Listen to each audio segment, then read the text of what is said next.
Out of all of this has come, well, several things have come out of this, but one of the things that have come out of it is I feel like I've hit the clarity jackpot or the clarity lottery or tapped the clarity well or whatever, because it's just, and it's not because of that realization, but it came, at least from my perception, it came out of that question, how does it get any better than this? And it's the clarity of maybe not everything, but it's just this clarity that almost feels like it supersedes happiness and joy, because it's just like, oh, I get it.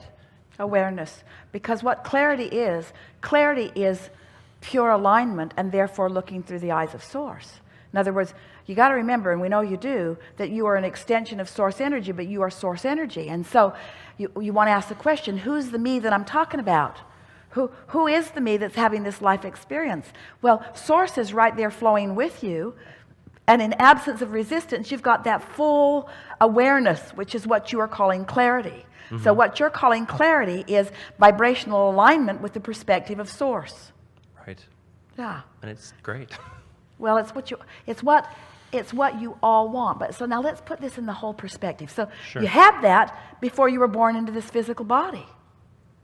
Oh yeah. So remind me again, why'd I come? Because I already had clarity. And now I've banged around and I've come back to clarity. So it's sort of like, tell me again what that was about.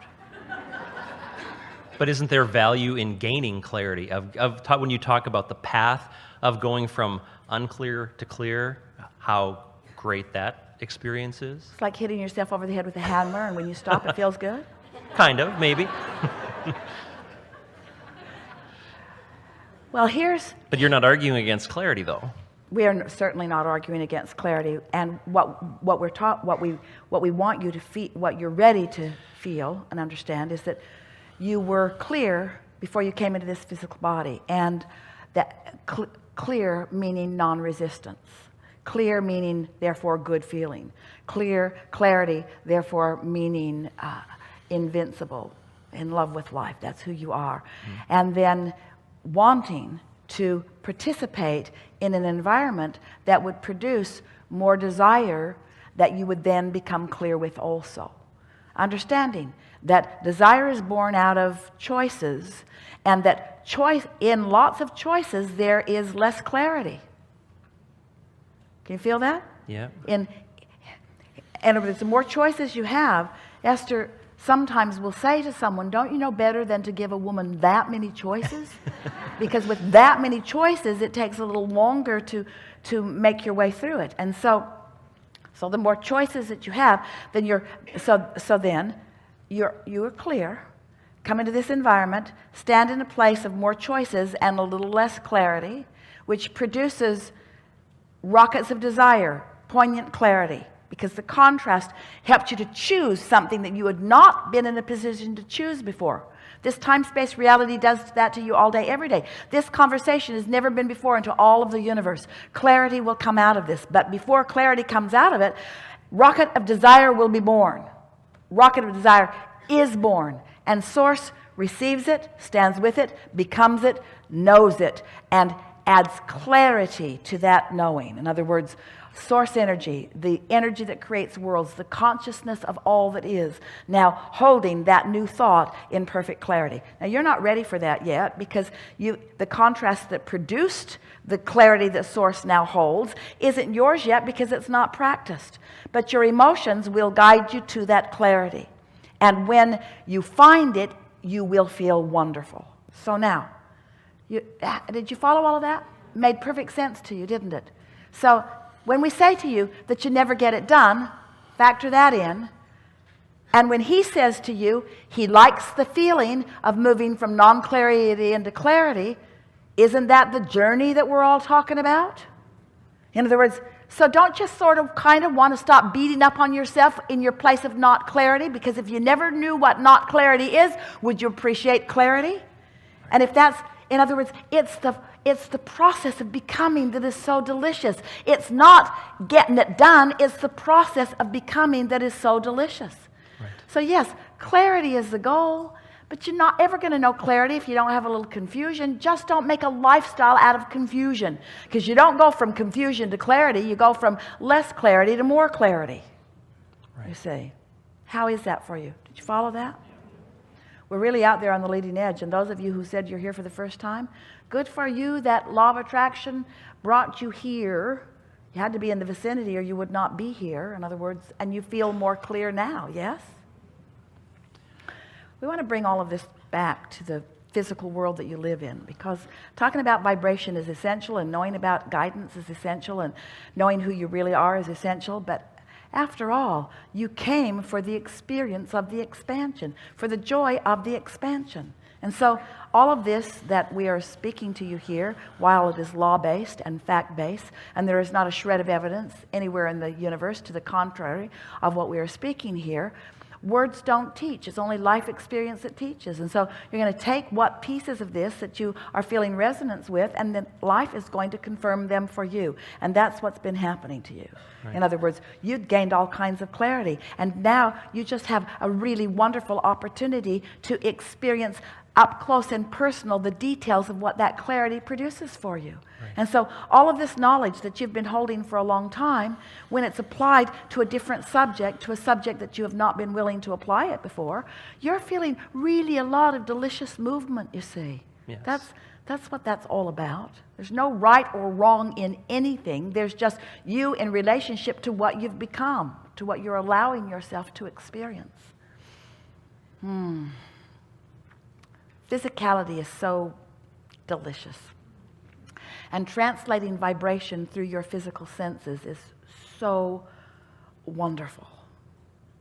To feel the tactile relationship that you have with this physical life experience. You came for the deliciousness of that.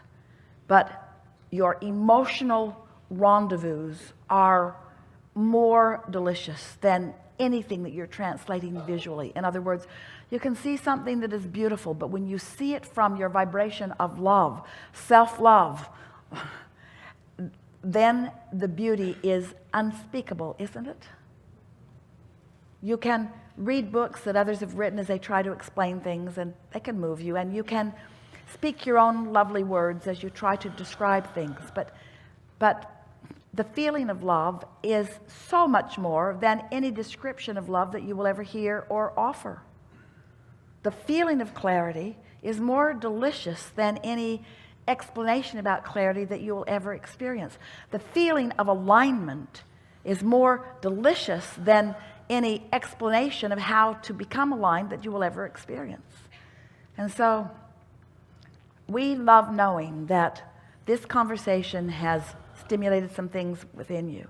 But what we are really happy about is knowing that you're all, each one of you, each of you, is going to move forward in your day and have an experience of greater conscious, from your human perspective, participation with the non-physical aspects of your being. And it's going to make that moment, when you allow it, more delicious than that moment usually is. Right. In other words, living in a moment with Source right there with you, and you not blocking it with a belief that is keeping you from it. That's what clarity is. That's what alignment is. That's why we call this the art of allowing. The art of allowing the whole of who you are to be present in this moment. And you know, Esther didn't really get this until Jerry made his transition. She'd been chattering for us for a very long time and listening to the things that we were speaking and doing her best to apply them. But it wasn't until she felt the discomfort of the absence of Jerry and then the comfort of finding the presence of Jerry that she began to realize that she's got to look for him where he is, not where he isn't. That was a really big turning point for her. As long as she was missing something that he used to do or used to say, she was hurting. But when she would allow herself to tune into who he now is and hear him say it now, sack faces, are you kidding? That's the funniest joke that Barbara ever told Esther, ever. It was better than everything that they'd ever laughed over before, ever. Sack faces. A couple other clarification points that I'd like to discuss. Out of it,